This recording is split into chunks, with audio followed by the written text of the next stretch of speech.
someone visits Airstream LA and they're interested in Class B vans, there's two questions I always ask. How many people are you traveling with? And what kinds of trips will you be taking?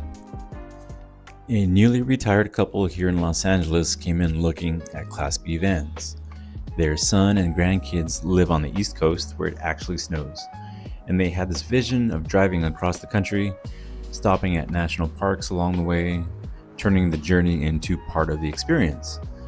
It would be just the two of them sleeping in the van, but once they arrived, they want the flexibility to take their grandkids out and explore together. They were very clear about one thing. They didn't want a big van. They just wanted something that felt right, simple, manageable, just enough for the way they planned to travel. And because of that, I knew exactly where to start: the Interstate 19. Built on a 144-inch wheelbase Sprinter 2500 chassis, the Airstream Interstate 19 seats 4 and can sleep 2 or even 3, as I'll show you later in the video.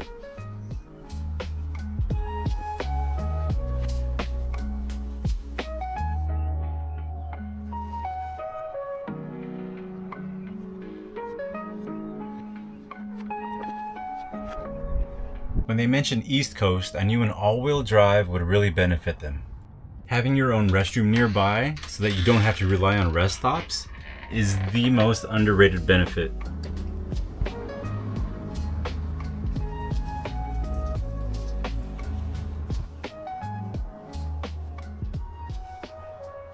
I'm 5'11" 3/4, and pillow here, I do not feel cramped at all.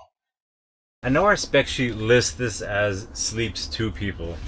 This is a rather large bed configuration, so you could easily get a small child, maybe up to 5 or 6 years old, back here. This is a common enough question that I'll address it here. Where am I going to put the BiPAP or the CPAP, the sleep machine? There's an extendable countertop here, but I know it's designed to give you more counter space while you're cooking, but I think this is the ideal spot to plug in any kind of sleep machine. And there's a plug directly overhead. And if you learn one thing, please give it a thumbs up. If you learn 2 things, please consider subscribing for more videos like this. Sitting in the back lounge, there's a TV here, so you could always catch up on your shows, watch the game, and be on your way to your next destination in the morning time. Back here by the lounge, there's some plugs down here, some cup holders, USB-A outlets. There's the same, some storage in here as well.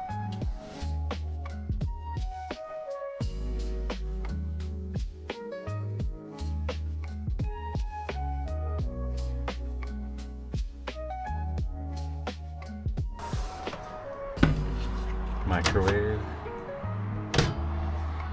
Air conditioner unit above.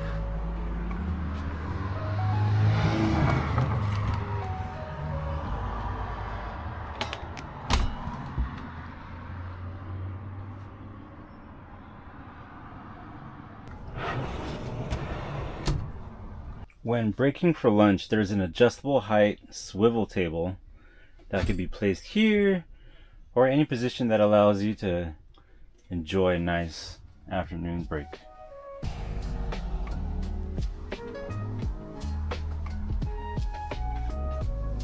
Show you the back now.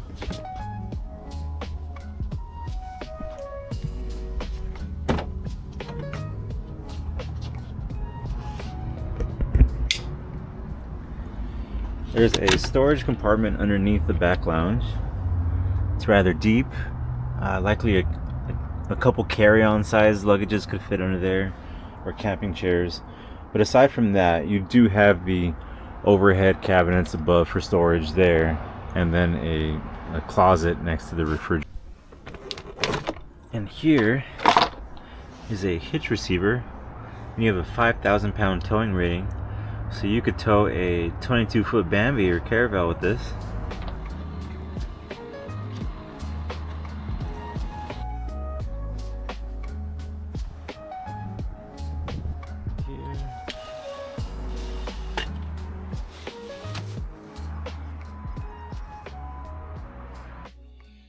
On the road side of the van, here's your city water connection.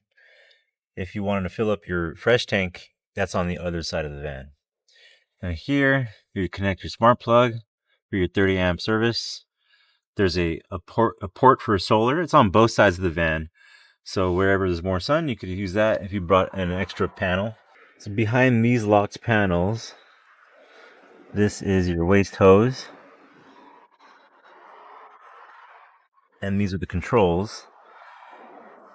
So it's on a Macerator system, which is a garbage disposal. So you don't need a large 4-inch hose. It comes through here. And then there includes an adapter for there. And then once that's hooked up, push the black valve and the gray valve. And here's your waste pump, service lights, turn that on. And then when you're done, you retract the hose and just guide it back in. Here's your Truma exhaust. And then there's a quick connect for hot and cold, so you can rinse off out here, take a shower out here. It's connected to the water tanks or the city water if you're connected on city water. And to add fuel to the van, there's a diesel here, so you open that and then close the door so no fumes go inside while you're fueling up.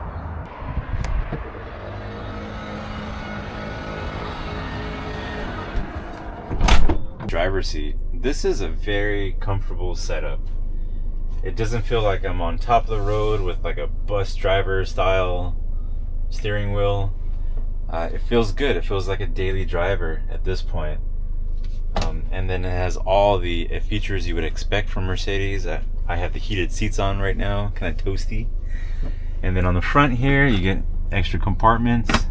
There, a couple of there. A cup holder, fans there. And then if you want to have 4 additional drinks, you have there. That button controls the side door opening. And then right here, I think this is a really cool safety feature. It has this like 360 degree like aerial view.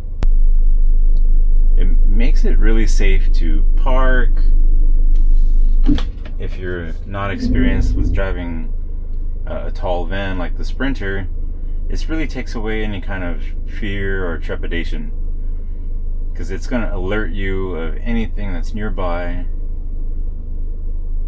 And this has all the safety features. Airstream checks off all the boxes on the Mercedes chassis. Lane assist, keep assist, brake assist. The kind where you're in cruise control and there's a car in front of you slower, it'll slow it down for you. Yeah, this is just a really comfortable feel. Like, it would take a road trip from are we there yet to, oh, we're already there? Like, it's a really comfortable feel. I can totally push in a 6-hour shift driving this. This is where you'll control the back of the van. So here's your main battery disconnect, and I have it on. There's page 1. At a minimum, that's how you turn on lights on, lights off. And then you get cool modes like cinema, which will mean like accent lighting. It'll pull down all the shades. And then medium dim, low dim. And then you can control the AC here.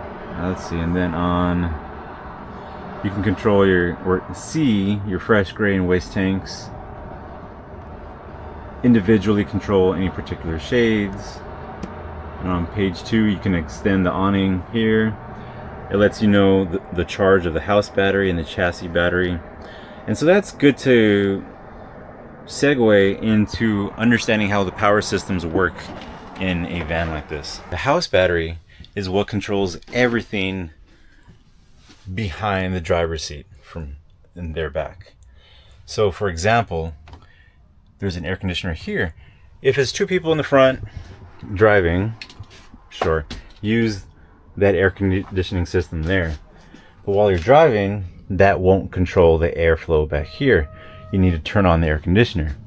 And for that to happen, while you're not plugged in, you need an inverter. And these come with a 3,000 watt inverter, which is more than enough to power the air conditioner and TV any of the lights plugged in while you're driving. Well, I hope you learned a few things about the Interstate 19 from this video. Please come down to Airstream Los Angeles and I can show you any other option that might fit your needs.